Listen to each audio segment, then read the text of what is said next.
Hello everyone, मैं MV Singh आप सभी का अपने YouTube चैनल मेरी क्लास में स्वागत करता हूं। बच्चों, हमने बौद्ध धर्म की एक पहली कड़ी देखी जिसमें हमने महात्मा बुद्ध अर्थात सिद्धार्थ के जन्म से लेकर घर त्यागने तक की घटना का वर्णन किया है। आज बच्चों हम लोग इसके आगे पढ़ेंगे, तो चलिए शुरू करते हैं। महात्मा बुद्ध ने 29 वर्ष की अवस्था में बच्चों घर को छोड़ दिया था और संन्यास जीवन धारण करने के लिए घर से निकल पड़े थे। इसका साक्षी बच्चों जो माना जाता है उनके घोड़ा को माना जाता है। किसको माना जाता है बच्चों? इसका साक्षी घोड़ा माना जाता है और उसका नाम बच्चों क्या था? कंथक नाम था। और उनका प्रिय सारथी जो है उसका नाम बच्चों चंदा था। थोड़ा सा पीछे जाएंगे, कौन कौन से दृश्य देखे थे जिसके कारण उन्होंने व्यक्ता आ गई और घर त्याग दिया। तो पहला जो उन्होंने दृश्य देखा था बच्चों, एक रोगी व्यक्ति को देखा था। किसको देखा? रोगी को देखा। इसके पश्चात जब दूसरी बार संन्यास घूमने के लिए गए बच्चों, सैर करने के लिए गए, तब उन्होंने देखा एक वृद्ध व्यक्ति जो था। रोगी से पहले बच्चों सबसे पहले उन्होंने वृद्ध को देखा था और इसके पश्चात रोगी को देखा। इसके बाद उन्होंने बच्चों शव को देखा, एक सैया पर पड़ा हुआ। और चौथा जो दृश्य था, एक बच्चों सन्यासी को देखा जो बड़ा ही प्रसन्नचित्त था, सभी दुखों से दूर एक वन में आराम से रह रहा था। तो यही चार दृश्य थे जिसने बुद्ध को क्या कर दिया। सबसे पहले देखा उन्होंने किसको? वृद्ध, एक बूढ़ा व्यक्ति है, बिल्कुल जर्जर हो गया है, उसको देखा। इसके बाद उन्होंने दूसरे नंबर पर रोगी को देखा और फिर बच्चों उन्होंने शव देखा और लास्ट में एक प्रसन्नचित्त सन्यासी देखा जिससे उनको सन्यासी के प्रति उनका आकर्षण ज्यादा बढ़ गया था। ठीक है बच्चों, अब बात करते हैं तो ग्रह कब त्यागा है? रात में चुपचाप बिना किसी को बताए हुए एक छोटा सा बालक उनका राहुल, ना उसको पता है ना उसकी मां को पता है, और चुपचाप घर से भाग जाते हैं। तो घर त्यागने की एक घटना है ग्रह त्याग। इसे बच्चों क्या कहा जाता है? तो इसे महाभिनिष्क्रमण कहा जाता है। क्या कहा जाएगा? महाभिनिष्क्रमण कहा जाएगा। ठीक है बच्चों, इस घटना को क्या नाम दिया गया था? महाभिनिष्क्रमण। बच्चों तो ये पूछी जाती है कि ग्रह त्याग की घटना सिद्धार्थ की क्या कहलाई? अभी सिद्धार्थ ही है तो इसको क्या कहा गया है बच्चों? महाभिनिष्क्रमण कहा जाता है। ठीक है, ग्रह त्याग के पश्चात कहते हैं उन्होंने अपना मुंडन करवाया था। क्या करवाया था? मुंडन।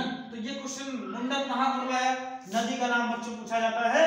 तो मुंडन उन्होंने जो है बच्चों अनोमा नदी के तट पर कराया है। किस नदी के तट पर? अनोमा नदी के तट पर अपना मुंडन करवाया है। यहीं पर बच्चों इसी के तट पर उन्होंने पीले वस्त्र धारण किए हैं या सन्यासी वस्त्र, दोनों में से कुछ भी आ सकता है। कि सन्यासी वस्त्र किस नदी के तट पर? 7 दिन पश्चात था बच्चों। ये घटना कब की है? ग्रह त्याग के 7वें दिन की ये घटना है जब उन्होंने अनोमा नदी के तट पर सन्यासी वस्त्र यानी पीले वस्त्र धारण किए हैं और मुंडन करवाया है। ठीक है बच्चों, इसके बाद वो वहां से निकल गए हैं। आगे की घटना की बात करें, आगे जाकर बच्चों किससे मिलते हैं? तो आलार कालाम नामक एक व्यक्ति से मिलते हैं। किससे मिलते हैं? आलार कालाम नामक व्यक्ति से मिलते हैं। इनसे इनको सांख्य दर्शन की शिक्षा मिलती है बच्चों। क्या मिलती है? सांख्य दर्शन की शिक्षा ग्रहण करते हैं इनसे। सांख्य दर्शन की शिक्षा बच्चों किससे ली है इन्होंने? ये क्वेश्चन पूछा जाता है आलार कालाम। तो कई पुस्तकें महात्मा बुद्ध का प्रथम गुरु आलार कालाम को बताती है, जबकि आप पहले पढ़ चुके हैं।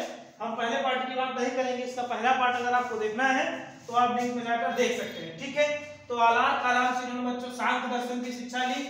दूसरे जो गुरु मिलने वाले हैं उनका नाम बच्चों रुद्रक रामपुत्र है। क्या नाम है? रुद्रक रामपुत्र है, जिनसे दोबारा मिलेंगे। इसके पश्चात वो आगे निकल जाएंगे और योग दर्शन की शिक्षा बच्चों। अब आगे सांख्य दर्शन के बाद कौन सा दर्शन है? योग दर्शन। योग दर्शन की शिक्षा बच्चों किसने दी है इनको? तो रुद्रक रामपुत्र ने इनको बच्चों योग दर्शन यानी योग दर्शन की शिक्षा दी है। तो 2 गुरु हो गए, आलार कालाम जिन्होंने सांख्य दर्शन की शिक्षा दी, रुद्रक रामपुत्र ने इन्हें योग दर्शन की शिक्षा दी है। लेकिन इससे कुछ काम नहीं बना। फिर बच्चों ये आगे निकल गए तपस्या के लिए। उसी दौरान इनको 5 ब्राह्मण मिलते हैं। 5 ब्राह्मण जो मिलते हैं इनका नाम पूछा जा सकता है, तो उनके बारे में थोड़ा सा जान लीजिए। ये कौन कौन से 5 ब्राह्मण हैं? ये 5 ब्राह्मण इनके साथ ही रहते हैं और ये उरुवेला वन चले गए। कौन से वन चले गए बच्चों? उरुवेला वन में तपस्या करेंगे उन 5 ब्राह्मणों के साथ। उरुवेला वन में चले गए हैं। यहाँ पर 6 वर्षों की घोर तपस्या की है इन्होंने। 6 वर्षों की कठिन तपस्या यहाँ पर करेंगे महात्मा बुद्ध। ये भी आपको याद रखना है। 5 ब्राह्मणों के साथ उरुवेला वन में 6 वर्षों का कठिन कठिन परिश्रम कर रहे हैं। कौन बच्चों? महात्मा बुद्ध। शुरुआत में जब कहते हैं इन्होंने अपनी ये यात्रा शुरू की है, दिव्य दर्शन की, सत्य की खोज की यात्रा शुरू की है, उसी समय इनको ये 5 ब्राह्मण मिलते हैं, ये भी इनके साथ हो रहे हैं और उरुवेला वन में इन्होंने तपस्या शुरू की है। कहते हैं प्रारंभ में ये केवल तिल और चावल ही भोजन में लेते थे, परंतु कुछ समय पश्चात इन्होंने इसका भी त्याग कर दिया है। ठीक है बच्चों, अभी 5 ब्राह्मणों के नाम हम लोग यहाँ पर लिख लेते हैं। क्या नाम थे उनके? तो वप्पा नाम है, एक का भादिया है, महानामा है। ठीक है बच्चों, इसको हटा देते, यहां पर लिख लेते हैं हम लोग आगे। इसके अलावा बच्चों अस्सागी है, और एक बहुत ही महत्वपूर्ण व्यक्ति है बच्चों, उसका नाम है कौंडिन्य। ये वही संत है, ये वही ब्राह्मण है, संत नहीं कहेंगे, जिसने इनके बारे में भविष्यवाणी की थी। आज वो उनके साथ ही हो चुका है जब वो तपस्या के लिए निकले हैं। इसने इनके बारे में क्या किया था? भविष्यवाणी की थी। इसके बारे में, सिद्धार्थ के बारे में, कौंडिन्य। तो ये 5 लोग हैं। अभी महात्मा बुद्ध के बारे में फिर से सुन लीजिए। ग्रह त्याग की घटना बच्चों महाभिनिष्क्रमण कहलाई। कब त्याग किया था? 29 वर्ष की अवस्था में। इसका साक्षी कौन है? उनका घोड़ा है। घोड़े का नाम बच्चों क्या था? कंथक था। ठीक है। ग्रह त्याग के 7वें दिन इन्होंने अनुमा नदी के तट पर मुंडन करवाया है, यानी बाल बढ़वाए हैं। इसके बाद सन्यासी वस्त्र या पीले वस्त्र धारण किए हैं। इसके बाद आगे निकल जाते हैं और इन्हें आलार कालाम नामक व्यक्ति मिलते हैं, जिनसे बच्चों इन्होंने सांख्य दर्शन की शिक्षा ग्रहण की है। काहे की शिक्षा ग्रहण की है? सांख्य दर्शन की शिक्षा ग्रहण की है। ठीक है बच्चों, ब्लू कलर सांख्य दर्शन की शिक्षा ग्रहण की। आगे चलकर इनको रुद्रपुराण पुत्र मिलेंगे, जिनसे इन्होंने बच्चों योग दर्शन की शिक्षा ली है। किसकी शिक्षा ली है? योग दर्शन की। ठीक है। आगे रास्ते में इनको 5 ब्राह्मण मिल जाते हैं, और जो इनके साथ चले जाते हैं जब ये सत्य मार्ग की खोज पर निकले हुए हैं, और उसी समय ये उरुवेला वन पहुंचते हैं। वहां पर इन्होंने कठोर तप करने का निश्चय किया है, और उस समय जो 5 ब्राह्मण इनके साथ हैं, उसमें बच्चों वप्पा है, भादिया है, महानामा है, अस्सागी है और कौंडिन्य। ये 5 ब्राह्मण इनके साथ शामिल है जब ये बच्चे तपस्या कर रहे हैं। कैसे? तिल और चावल से तपस्या शुरू की है। कुछ समय पश्चात बच्चों क्या हुआ कि इन्होंने इन्हीं ब्राह्मणों के कहने पर, इनकी सलाह पर इन्होंने भोजन भी त्याग दिया है। भोजन त्याग देने से क्या हुआ? ये सूख कर बिल्कुल इनका शरीर कैसा हो गया? दुबला पतला हो गया, एकदम लकड़ी जैसे हो गए हैं। और उसी समय कहते हैं कि कुछ महिलाएं वहां से जा रही थी, और वो महिलाएं जब वहां से जा रही थी तो एक गीत गाते हुए जा रही थी।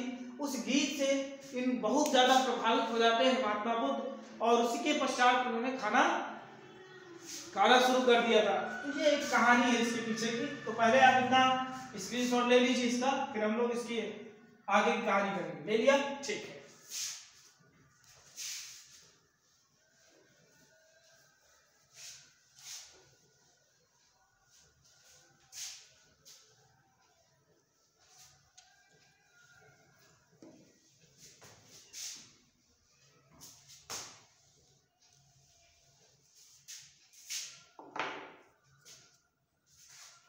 अब बच्चों ये महात्मा बुद्ध बैठे हुए हैं, उसी समय कुछ महिलाएं निकल रही हैं वहां से और गीत गा रही हैं। लक्ष्मी अमावस्या पड़ती है, जो इसके बारे में जानते होंगे। ठीक है, नहीं जानते तो सुन लीजिए। लक्ष्मी अमावस्या या इसको इच्छा अमावस्या भी कहते हैं। ठीक है, उस दिन की घटना है। बहुत सारी महिलाएं जा रही हैं घर से बाहर और गीत गा रही हैं। कौन सा? वीणा के तार इतने न खींचो, इतने न खींचो कि बेसुरी हो जाए।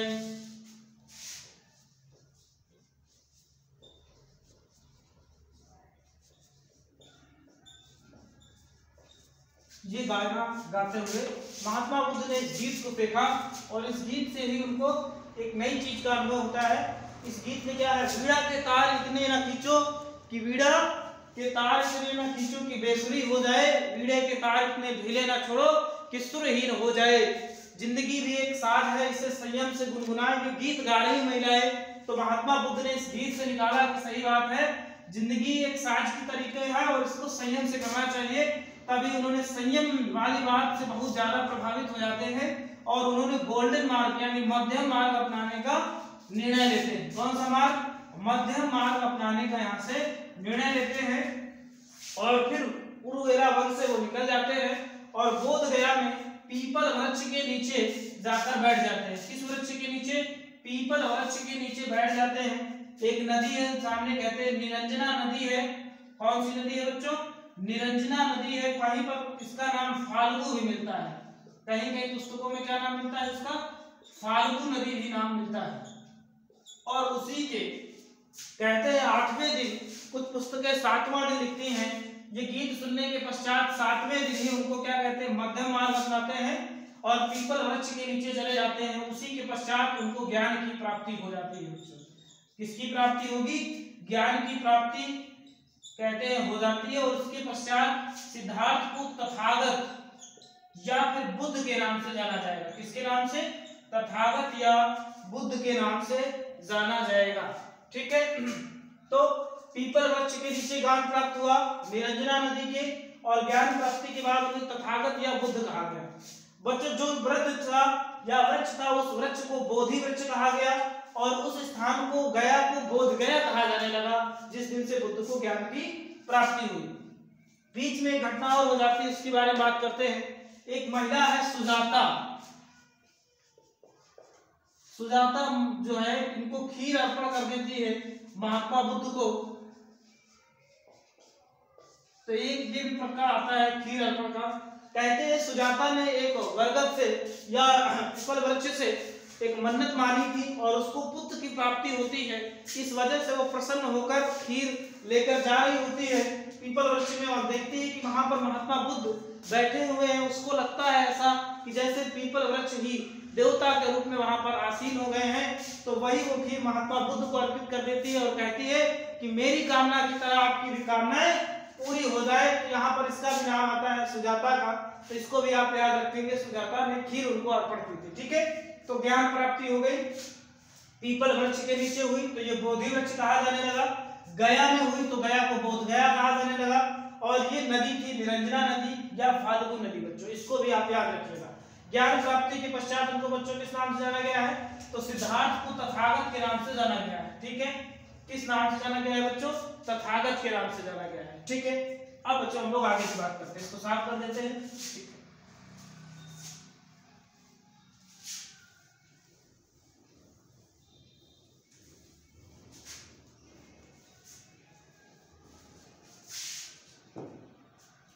ज्ञान प्राप्ति के बाद सर्वप्रथम बच्चों कहते हैं इनके जो शिष्य बने, प्रथम जो शिष्य हैं उनका नाम पूछा जाता है, उनको आपको याद करना है। प्रथम जो शिष्य बने उनका नाम था मल्लिक। कहीं कहीं मल्लिक के स्थान पर भल्लिक भी मिल जाता है। और दूसरे बच्चे जो है तपस्यु हैं। कौन है? तपस्यु। ये दोनों भाई बंजारे हैं, इनका ज्यादा उल्लेख नहीं किया गया है। यही है जो महात्मा बुद्ध के प्रथम शिष्य हैं, जिन्हें महात्मा बुद्ध ने सबसे पहले उपदेश दिया है। इसके पश्चात महात्मा बुद्ध वहां से चले जाते हैं बोध गया से, और कहां पहुंचते हैं? तो इसके पश्चात ज्ञान प्राप्ति के पश्चात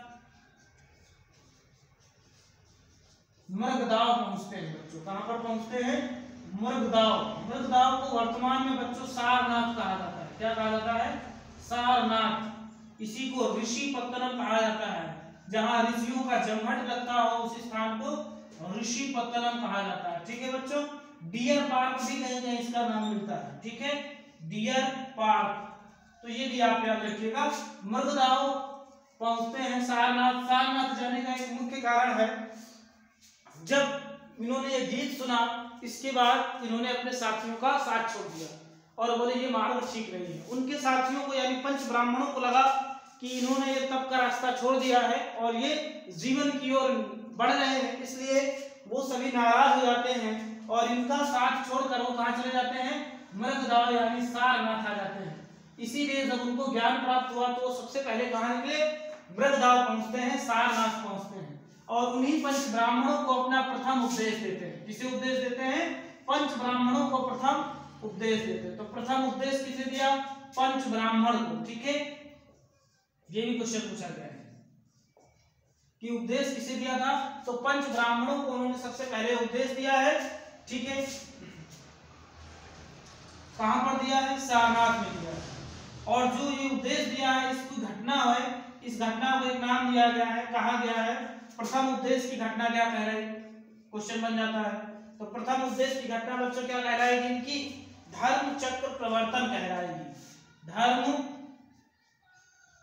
चक्र प्रवर्तन हिंदी में मतलब है धर्म का नया पहिया चल पड़ना।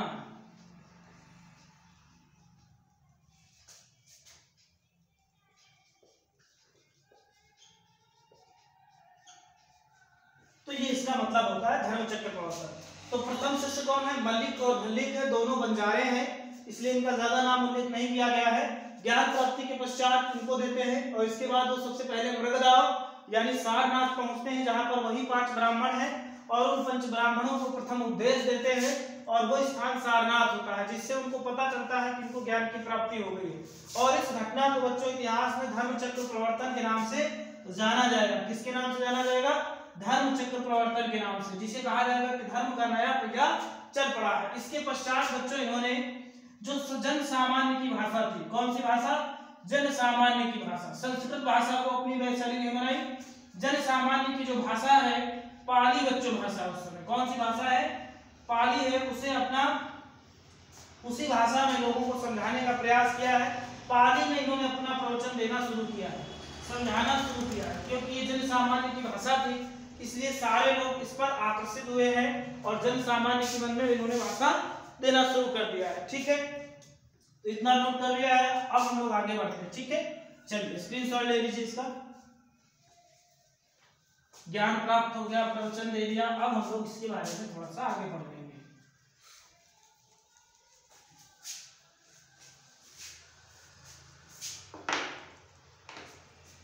अब प्रिय शिष्य पूछे जाते हैं महात्मा बुद्ध के कि प्रिय शिष्य कौन थे इनके, तो बहुत सारे हैं लेकिन 2-4 के नाम तो आपको मालूम होने चाहिए। प्रिय शिष्यों में जो नाम आता है आनंद का आता है, किसका आता है, आनंद और उपाली, इनका दोनों का नाम आता है आनंद और उपाली। ये महात्मा बुद्ध के प्रिय शिष्य हैं। कहते हैं वैशाली जो स्थान है, वैशाली में इनका संघ था, वैशाली संघ में महिलाओं को सबसे पहले अनुमति दी गई थी, महिलाओं को शामिल होने की अनुमति नहीं थी। बाद में वैशाली संघ में महिलाओं को अनुमति मिली।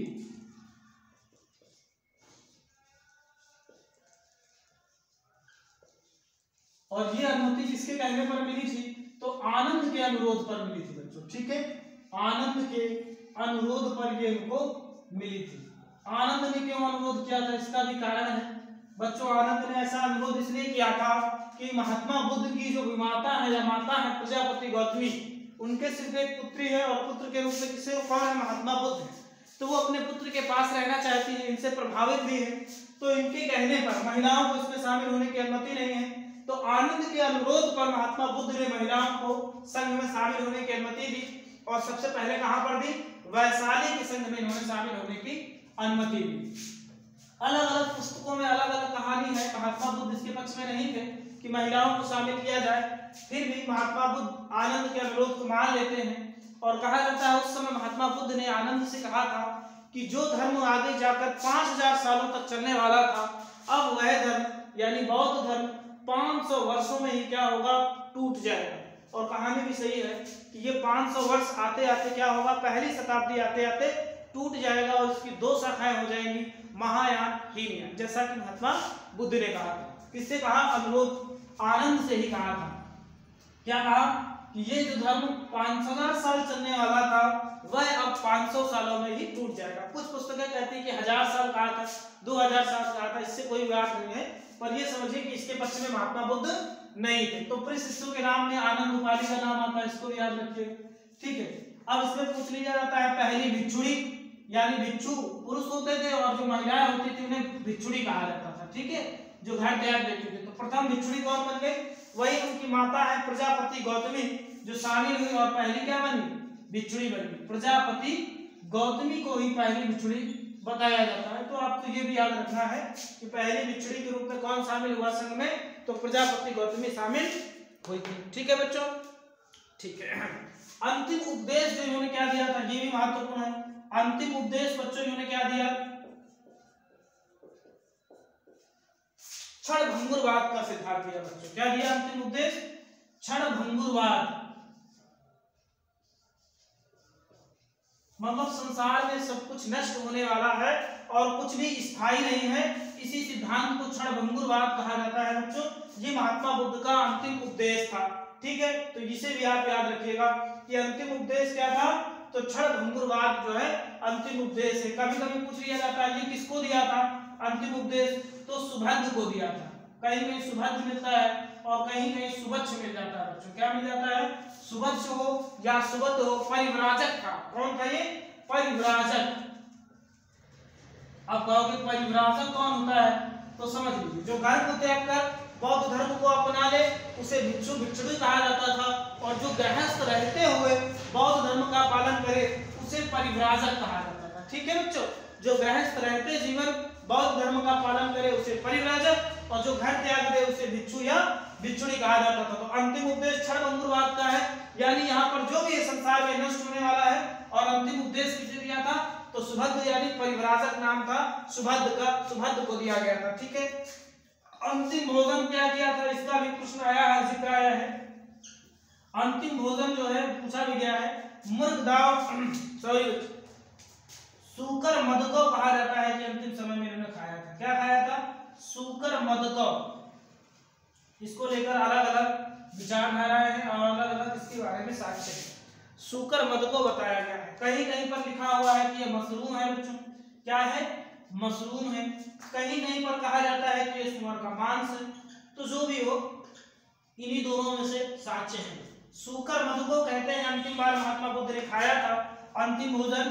कहीं मशरूम मिलता है, कहीं कहीं पर सुअर का मांस मिलता है।